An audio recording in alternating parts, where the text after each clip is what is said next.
Welcome to the second episode of The Pink Room. Our show's all about women's college basketball, and our goal is to provide you with high-quality content, fresh perspectives, have some fun, and do it in fast, quick doses.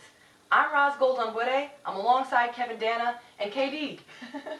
Tell these good people what we have in store for them today. Alright, well, today we are continuing our top 15 countdown of the AP top 25 teams. It's 10 through 6. We have a breakdown of 10 and 6, Kentucky and Duke, as they played last night. But before that, UConn's D has been the toast of the town after holding both Texas A&M and Stanford to under 60 points in their two battles. Razzle Dazzle is here to break it down. And Roz, tell us all, how does UConn's D get it done?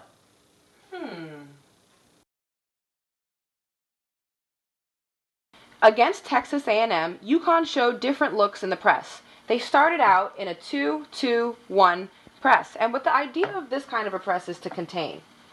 And they do so by limiting the amount of time that they have to run their half-court offensive set. Now, they did show a different option in the press, and that was a 1-2-1-1. And this is something they used for the majority of the game, and that's going to end up looking something like this. And the idea here is to trap. And they reserve this typically for the corners. So what this defender is doing to this guard here, she's turning her to one side of the court, and they're looking for the first option trap right here.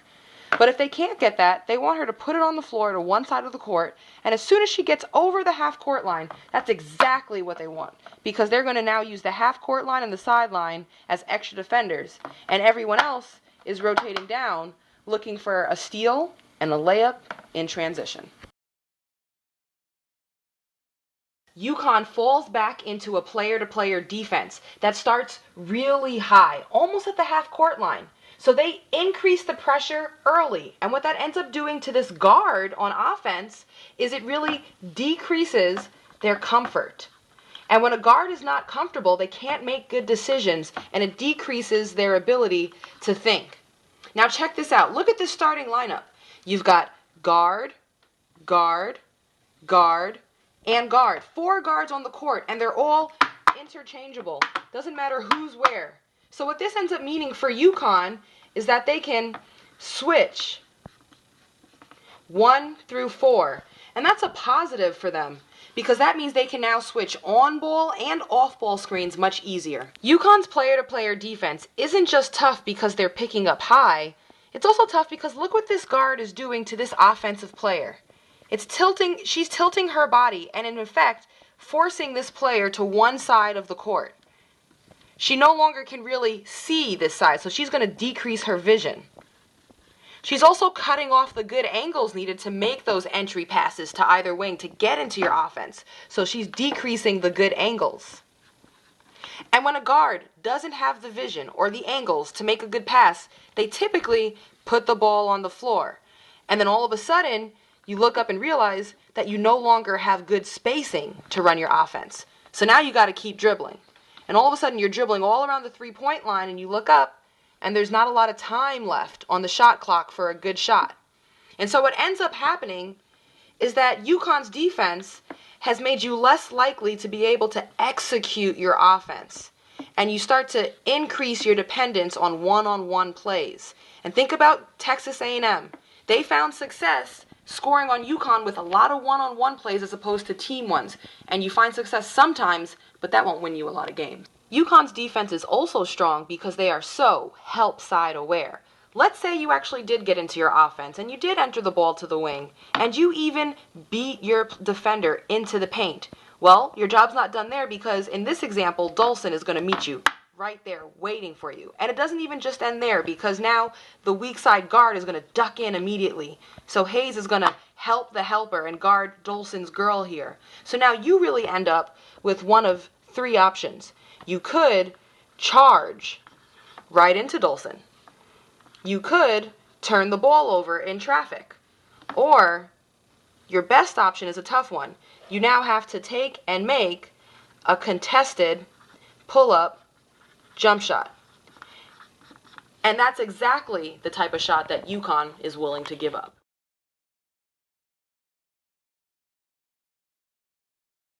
All right, thanks to @Rosgo21 for dropping some knowledge on that UConn D. We'll see if some teams use that in the future. But right now it's time for teams 9 through 7 in our top 15 countdown. We'll save 10 and 6 for last since they played this last night. So, Roz, who's on deck at number 9? Number 9, that's going to be the Miami Hurricanes, and they're led by 7th-year head coach Katie Meyer. She was last year's AP National head Coach of the Year and also the ACC Coach of the Year. She's literally taken this team from worst to first. They went from 2 ACC wins to tying Duke last year for regular season champs, and this year being picked preseason first in the conference. Moving on up. Moving on up. And they also have last year's ACC Player of the Year in Shanice Johnson. Now, she's kind of a lanky, big 5'11" guard that can do a little bit of everything. She leads this team in points, assists, rebounds, and minutes played. And she's huge to this program. The stat that proves that, she's started all 106 games of her career. True gamer. For real. And you know what? She's a part of one of the most dynamic and dangerous backcourts in the nation.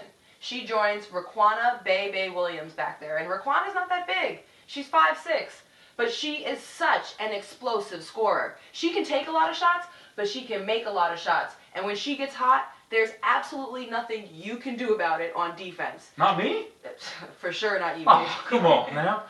Now, I'm going to go ahead and out on a limb and say it. I think she is the most explosive player in the nation playing women's college basketball today. Oh, that's a bold statement, Dazzle. It's bold. I'm going to take it a step further. I think that on the athleticism level, her ability to jump, her vert, is only matched by one other player in NCAA college basketball. And who might that be? Stanford's Nneka Ogwumike.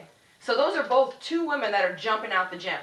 They've also got Morgan Stroman, who's kind of like an inside presence for them. She's only 6'1", but she plays good defense, and that's something this Miami team needs. They're really just trying to outscore you. Well, let's move on to the defending national champions, the number 8 team in the country, Texas A&M Aggies, who are 6-2 this season, lost their last 2 games at Purdue, at UConn. And what has been the common denominator in both of those games, Roz? What's up? Well, they really missed the presence of Danielle Adams down low and Sydney Colson on the perimeter. In years past, when that offense broke down, you could just throw it down low to Danielle Adams and she would take care of it from there. But now they're missing her 23 points per game in a big way, and the heady veteran play of Sydney Colson, who is also no longer with the team because of graduation. So what do they have in place? Kelsey Bone down low, the SEC transfer out of South Carolina, SEC freshman of the year of years past, leading the team in scoring and rebounding, really works hard for post position